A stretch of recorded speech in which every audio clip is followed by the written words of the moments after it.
Bueno, estamos aquí en la biblioteca del Colegio Verde de Villa de Leyva, en una entrevista muy interesante donde junto con Alfonso Avellaneda, que fue funcionario insigne del Inderena también, vamos a comenzar a comentar algunas cosas sobre nuestras experiencias y sobre todo sobre el tema ambiental.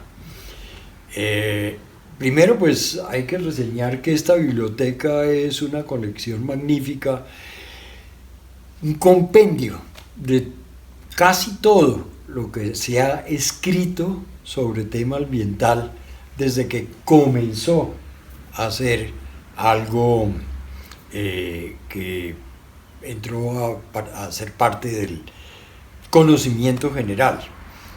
Entonces, bueno, Alfonso, ¿cómo estás? No, muy bien Álvaro, qué bueno verte y poder un poco recordar ya que dices del origen de la biblioteca. Encuentra uno aquí unos textos que son magníficos, que valía la pena que se reproduzcan muchas veces, como son los dos tomos de Ecodesarrollo de los años 80, en donde los mejores escritores de América Latina, Osvaldo Zunkel, Nicolo Giglo, ¿sí? Y otros escribieron ahí en eso. Es importante recordar como el inicio de ese proceso de construcción ambiental en Colombia. Sí, así es. Pero sería interesante para los oyentes hablar un poco de la experiencia tuya en la subdirección, en la sugerencia de Inderena. Sí, hay una anécdota, yo quería un poco señalarla, porque yo llego ahí cuando Inderena decide eh, hacer incursión en la evaluación ambiental del desarrollo que estaba en su momento, en la década del 90, el inicio, perdón, de la década del 80, la bonanza petrolera de Caño Limón, la bonanza de carbones del Cerrejón que comenzó, y entonces había una preocupación de qué podía pasar con eso, y la división de Inderena quería que estuviera algún químico mirando qué pasaba con el decreto 1594 sobre vertimientos líquidos. Y entonces ahí llegué yo a Inderena, ¿sí? Como un químico de la Universidad Nacional que estaba en eso, y encontramos obviamente una administración abierta, pero con una coincidencia también, Álvaro, que tal vez tú recuerdas, y es la campaña verde, ¿no? Claro. ¿Qué recuerdas tú de la campaña verde, el origen de No, eso? no, fue una cosa muy importante, aunque yo en ese momento de Inderena era encargado, estaba encargado de los parques nacionales. De todas maneras, todo lo que ocurría en Inderena era, tocaba las secciones de Inderena. Entonces, claro, la campaña verde fue una cosa muy importante y sobre todo el tema de los consejos verdes. Pero me parece que de eso ya se ha hablado en otras entrevistas. Entonces me gustaría un poco como hablar de cosas específicamente de tu subdirección. Sí, la dirección ambiental en su momento se planteó entonces con algunos biólogos de los Andes, gente, antropólogos también de los Andes y de la Nacional. Se planteó que había que mirar el país un poco más de cerca.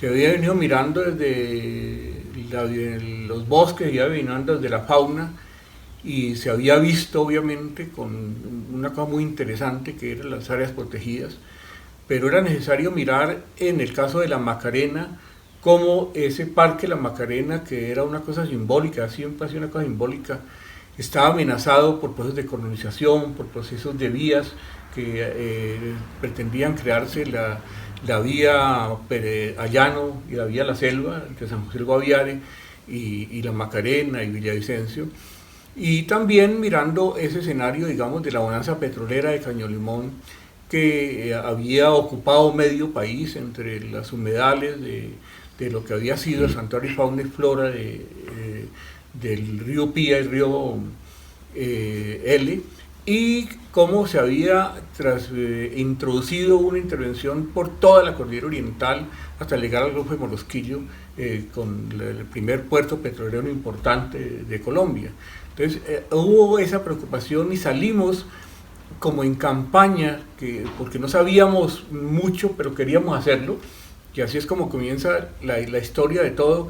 Si uno quiere hacerlo, comienza una historia, ¿no? Y entonces la voluntad de los profesionales ahí, y comenzamos a recorrer, y yo creo que yo, no sé, no recuerdo en otro, y ni he leído, ni he conversado con alguien que nos diga que se hace una campaña de reconocimiento del país a pie. Nosotros hicimos 3 campañas de reconocimiento del país, una partiendo a pie de Arauca hasta Toledo, Santander, la otra de Toledo hasta la ciénaga de Zapatosa, y la otra de Ciénaga Zapatosa hasta el Golfo Morrosquillo, reconociendo lo que era ese país y lo que podía ser impactado. Y entonces así comenzó, digamos, una sugerencia que fue profundizando el conocimiento del país, que entendimos una cosa, que para hablar del país es necesario conocerlo, ¿sí? Y no hay otra posibilidad de hablar del país con propiedad. ¿Qué opinas tú de lo que hablamos hoy de biodiversidad y los parques nacionales, por ejemplo? ¿Qué nos enseñaron los parques nacionales en términos de conservación? Bueno, el concepto de que lo que uno no conoce no lo puede ni querer ni proteger. Entonces, en parques nacionales desarrollamos precisamente una idea que para llevar la gente a los parques. O sea, el principio es que los parques nacionales en ese momento estaban amenazados, como los han estado hace mucho tiempo, por cantidad de cosas. Pero la única manera de protegerlos no es con medidas policivas, sino apelando a la gente, a los colombianos. Y la mejor forma era llevando a los colombianos a los parques. Entonces diseñamos un programa que se llamó La Universidad en los Parques. Y para eso construimos una serie de albergues en los parques para que esos estudiantes pudieran alojarse.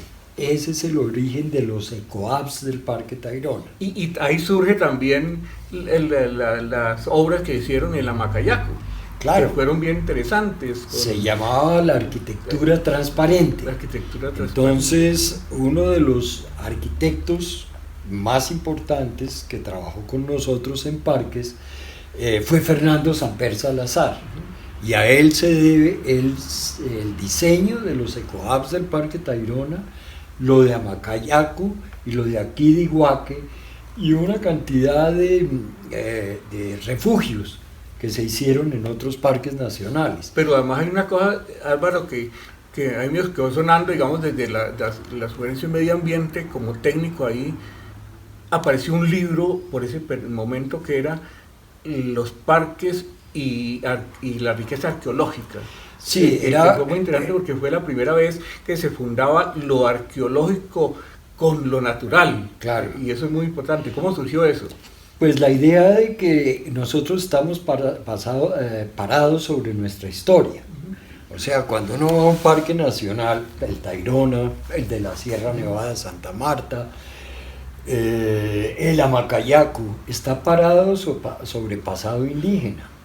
Y para poder diseñar los elementos de protección del parque es muy importante saber cómo esos habitantes anteriores del parque manejaron los ecosistemas. Recordemos que los indígenas que vivieron en donde hoy día son los parques tuvieron que ser conservacionistas porque no se podían dar el lujo de destruir la naturaleza. Entonces, un poco el concepto era aprendamos del pasado para poder proteger el presente. Y ahí hay un punto interesante, Álvaro, porque la discusión internacional y ahorita con la COP es qué relación hay entre la etnodiversidad y la diversidad biológica. Entonces ahí ese punto creo que es un punto de discusión importante. Tú lo acabas de decir, que los indígenas en ese proceso de descubrir Ciudad Perdida, de mirar lo que posteriormente que se descubre, toda la parte de Chiribiquete y todo esto, nos lleva a una discusión de ese orden. ¿Cómo la miras? Claro, es que en Ciudad Perdida, en el proceso, Ciudad Perdida estaba enterrada bajo la selva. No es que nosotros llegamos allá como Indiana Jones y nos encontramos con un sitio arqueológico, una ciudad construida, hubo que sacarla debajo de la tierra. Y nosotros acudimos a los indígenas de la sierra una vez que estábamos en el proceso de excavarla, para que nos explicaran qué era lo que nosotros estábamos sacando debajo de la tierra. Y claro, había una continuidad, esos indígenas nos explicaron muchas de las funciones que tenían los caminos, las terrazas, los sitios donde habían tenido sus viviendas, etc. Entonces, claro, el conocimiento ancestral, llamémoslo, hoy día, y le pongo un ejemplo, el ejemplo de las zonas donde hay unos grandes camellones en el Sinú, es conocimiento que deberíamos rescatar, es estrategias de manejo ambiental. Claro, que es el manejo del agua, o sea, no ha habido un manejo del agua tan perfecto en Colombia como todo el diseño de espina de pescado que hicieron los indígenas Zenú en toda la zona de la depresión Momposina. Exacto. ¿No? Que Colombia no ha podido en la modernidad mirar y hacer un manejo adecuado de esa zona que se viene degradando porque se perdió y hay que recuperar obviamente el conocimiento ancestral de ahí. Y yo quería recordar un punto porque alguna vez hablé sobre este tema, ya que lo tocas Álvaro, con Orlando Falborda. Claro. Que es el que propone la hipótesis del hombre anfibio, sí, sí. Del hombre anfibio, el hombre icotea, además. Sí. Y entonces decía Falborda, tenemos que pararnos a mirar a Colombia desde los pueblos fundantes. Los indígenas, que nos tienen que enseñar mucho, los afrodescendientes, que nos tienen que enseñar también mucho, los campesinos mestizos. ¿Sí? Entonces, ¿cómo miras esa relación hoy en este proceso? Mira, yo creo una cosa que a mí me parece interesante de discutir y que he venido pensando recientemente. A mí me parece que la colonia terminó pues en la independencia. Y la independencia terminó en que se subdividió el continente en unas fronteras que trazaron, artificiales. Entonces, ¿qué pasó? Eso nos encajonó. Entonces, cuando nosotros hablamos de biodiversidad, un poco como que estamos pensando en la biodiversidad del país, pero esa biodiversidad tiene un continuo. Si uno mira, y en una de mis expediciones que me recorrí la Amazonía, hasta salir a Buenos Aires, por entre los ríos, claramente se ve que el Amazonas se va desdibujando en la pampa argentina, pero que es un ecosistema conectado. De manera que la propuesta es pensemos en más grande, pensemos en los ecosistemas generales de la América, de esta América que pues heredamos nosotros, y que debería estar integrada. Claro, cuando uno mira, ya que tocas el Amazonas, cuando uno mira el Amazonas hacia el norte o hacia el nororiente, ve cómo se proyecta en la Amazoninoquía, claro. Porque el Guaviare no es Amazonas, pero es Amazoninoquía, claro. Porque son ríos con Guaviare, que es del Orinoco, pero hacen parte del Amazonas. Claro. Y cómo a través de los tepuyes, a través de toda la parte chiribiquete llega hasta la Lindosa, por ejemplo, que ya es zona relativamente andina si se quiere, pero hay una continuidad. Julio Carrizosa ha planteado libro, en el capítulo 5 del libro de Colombia Compleja, en los sistemas ambientales territoriales, claro. Que es mirar eso de manera... Yo llevé esta propuesta y miré cómo lo venía desarrollando desde la universidad, que la idea de ordenamiento debería partir de ese concepto de sistemas ambientales territoriales, que no tienen fronteras, sino que están conectados y tienen una relación muy interesante social, ecológica, incluso política, en todo el desarrollo de esto. Claro, y esas fronteras lo que nos han hecho es confrontar los vecinos, en vez de integrar. Sí. Yo siempre he dicho que si Latinoamérica borrara sus fronteras, digamos, entre México y la Argentina, sería, digamos, la región, el país del mundo más grande y con más recursos naturales del planeta. O sea, sería una gran potencia. Ahora, hay que pensar en eso, hay que pensar en la integración latinoamericana, pero también desde el punto de vista ambiental. O sea, los ecosistemas de norte a sur están todos conectados. Uno no puede decir que el tapón del Darién, hasta ahí se acaba una selva y comienza otra selva después de la frontera. Eso es un solo ecosistema que es el Andén Pacífico. Claro, hay un libro de la Universidad Simón Bolívar en donde nos habla de la ruta del Guá. Yo no sé si tú sabes, la ruta del Guá, en donde dicen es que los americanos se vienen a través de la ruta del Guá, de Guatemala, el Guaviare, Uruguay, Paraguay, la Guyana, ¿sí? O sea, ahí hay una integración previa que había. Claro. Y entonces integración previa es la que tenemos que reconstruir, no es que nos inventemos, es que tenemos que reconstruirla. Así es, Alfonso, es que en la Amazonía del Paraguay, por toda la región amazónica, había una cultura, los tupí guaraní, eso ya era un país cuando llegó los europeos. Cuando uno dice que en el río Baupés hay un raudal que se llama Yabareté, eso es tupí, Yaví, Ita. Ita, piedra, Yaví, tigre.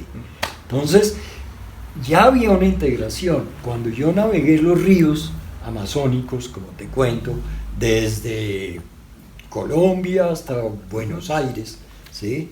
Que están todos interconectados, que casi nadie es consciente de esa integración de la cuenca amazónica, pues era clarísimo que el país tupí guaraní ya había estado integrado, pero los contrabandistas se roban los carros en Chile y los traen por la cuenca amazónica a venderlos en Venezuela.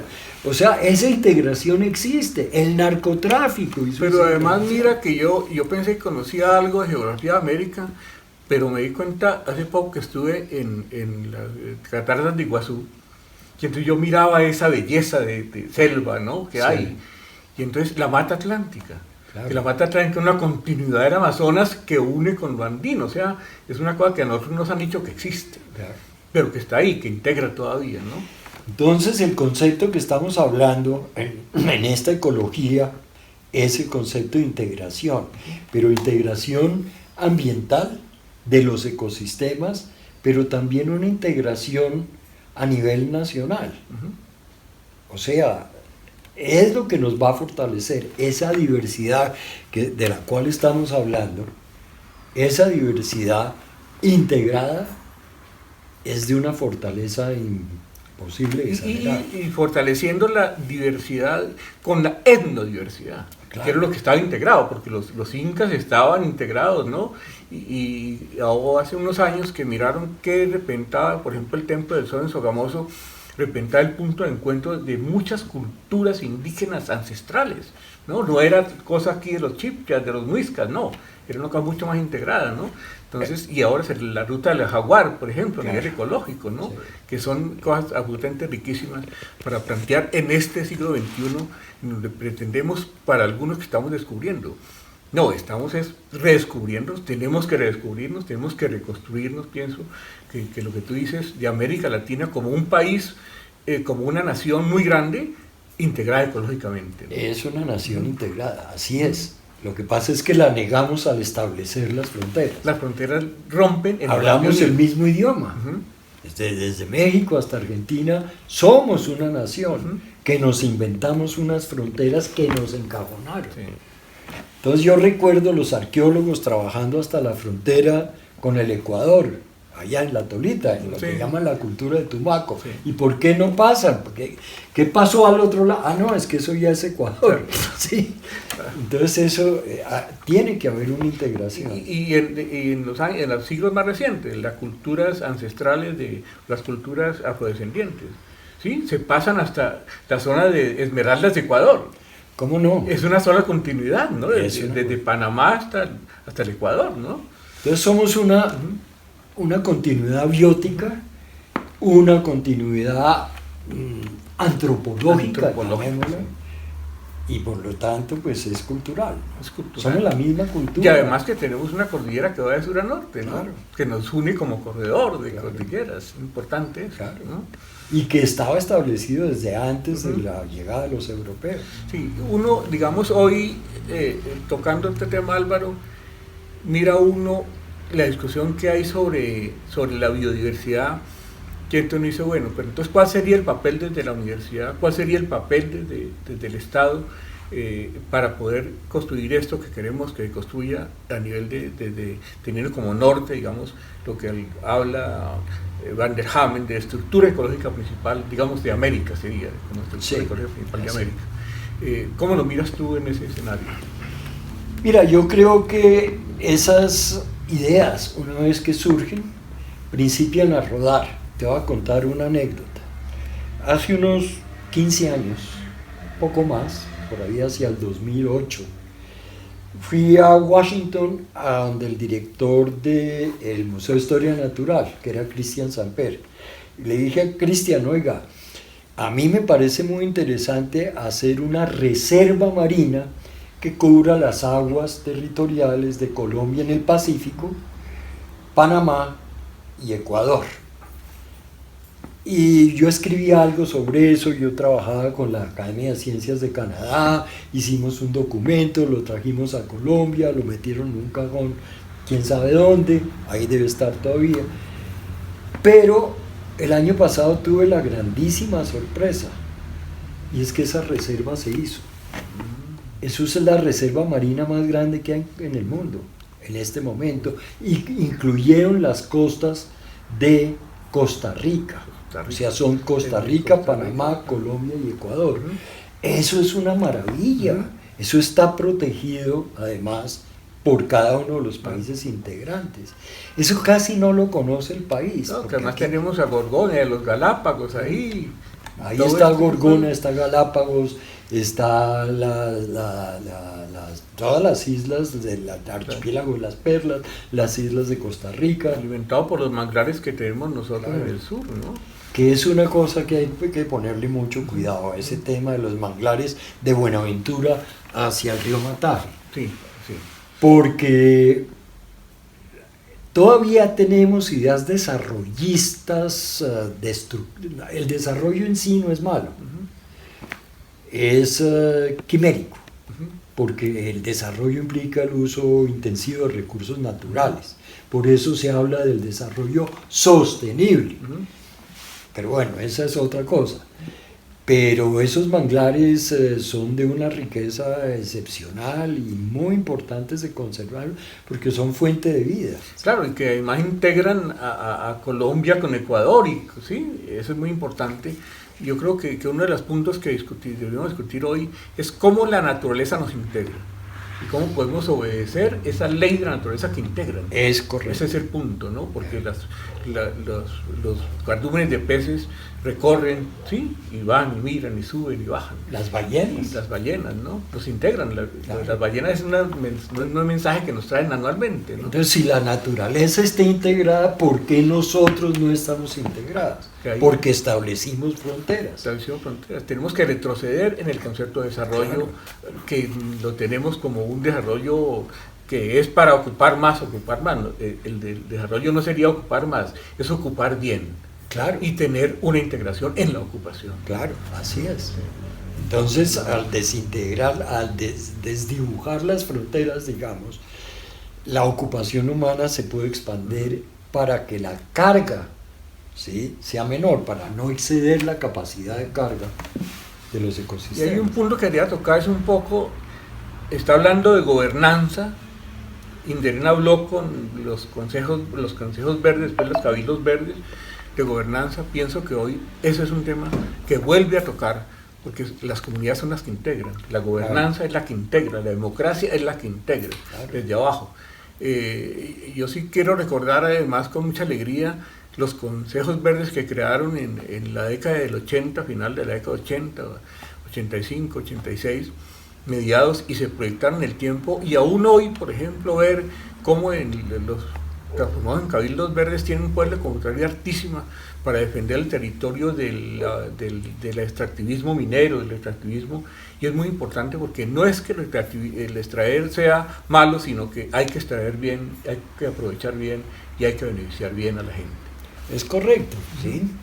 Y eso fue un esfuerzo enorme, crear esa idea, ponerla en práctica, la de los consejos verdes, los cabildos, o sea, es la gobernanza de la cual tú estás hablando, no solamente para territorios de la nación, sino específicamente también para los parques nacionales.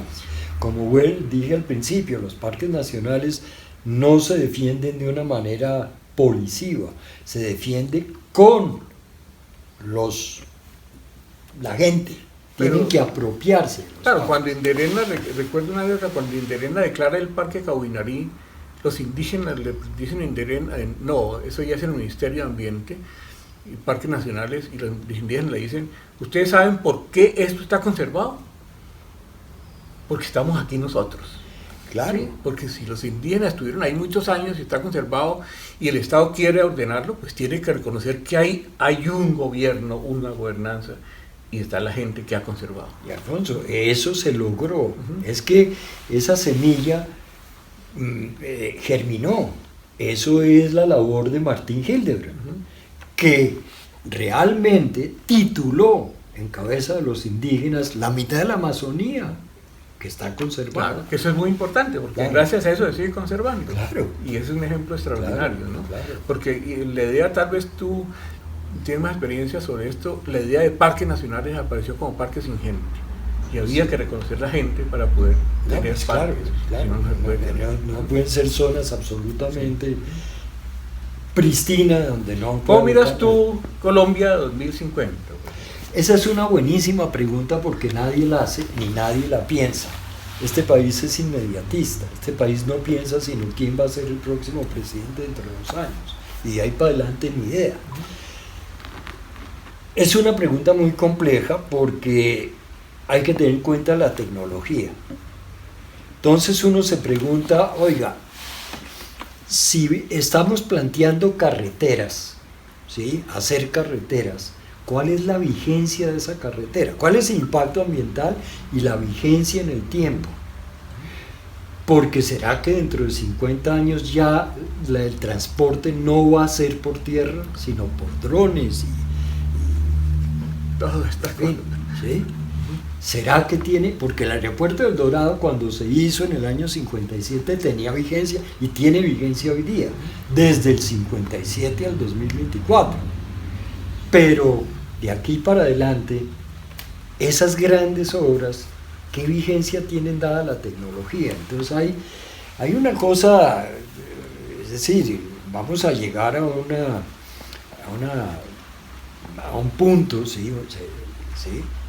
En que la tecnología nos va a sobrepasar.